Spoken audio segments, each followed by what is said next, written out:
पाकिस्तान से वापस लौटी अंजू को लेकर लगातार सवाल खड़े किए जा रहे हैं कि आखिर किस मकसद के साथ ये भारत देश वापस लौटी हैं। लेकिन इस बीच उनके पिता के बयान ने सभी को चौंका दिया। बयान कुछ शब्द बताएं तो पाकिस्तान में मुंह काला करवा कर आई है, अब अरविंद जाने और पुलिस जाने, मेरा तो उससे कोई वास्ता नहीं। ये अल्फाज है अंजू के पिता गया प्रसाद थॉमस के। पाकिस्तान से 4 महीने बाद वापस भारत लौटे अंजू फिलहाल दिल्ली एयरपोर्ट पर है। उन्होंने कहा कि वो अपने घर ग्वालियर के टेकनपुर जाएंगी, लेकिन पिता गया प्रसाद ने 2 टूक शब्दों में कह दिया कि मेरे घर में उसके लिए कोई एंट्री नहीं है। मीडिया से बात करते हुए कहा कि मेरे लिए तो वो उसी दिन खत्म हो गई थी जिस दिन पाकिस्तान गई थी, अब वहां से मुंह काला करवा कर आई है। ऐसे में मैं तो अपने घर से आने नहीं दूंगा। बाकी अरविंद जाने, वो उसका पति है, उसे जो करना हो वो करे, पुलिस को भी जो करना है करे, बस मुझे अंजू से कोई लेने देना नहीं। वो कहाँ है और कहाँ जाएगी इससे मुझे कोई फर्क नहीं पड़ता।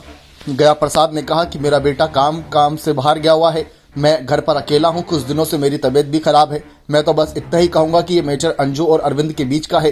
गया प्रसाद से सवाल किया गया कि अगर अंजू आपसे माफी मांगे और घर में रहने की परमिशन मांगे, तो इस पर गया प्रसाद ने कहा कि जो गलती अंजू ने की है वो माफी के लायक नहीं। मुझे इतना पता है कि वो मेरे यहाँ तो बिल्कुल भी नहीं आएगी, क्योंकि मैंने पहले ही उसे कह दिया कि मेरे उससे कोई रिश्ता नहीं है।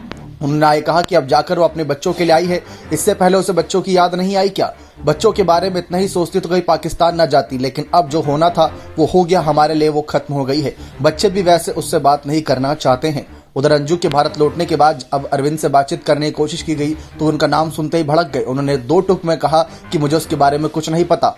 अरविंद कहते हैं कि मुझे क्या मालूम वो भारत आई या नहीं। अरविंद राजस्थान के अलवर भिलवाड़ी में रहते हैं। बता दें कि अंजू राजस्थान के भिलवाड़ी में अपने पति अरविंद और 2 बच्चों के साथ रहती थी। वे टूरिस्ट वीजा और पाकिस्तान घूमने गई थी, लेकिन बाद में पता चला कि वह खैबर पख्तूनख्वा में रहने वाले नसरुल्लाह से मिलने पहुंच गई है। इसके बाद ये खबर एक सनसनी मच गई और अब भी ये सनसनी के तौर पर ही है। बने रहे चैनल के साथ। बहुत बहुत धन्यवाद।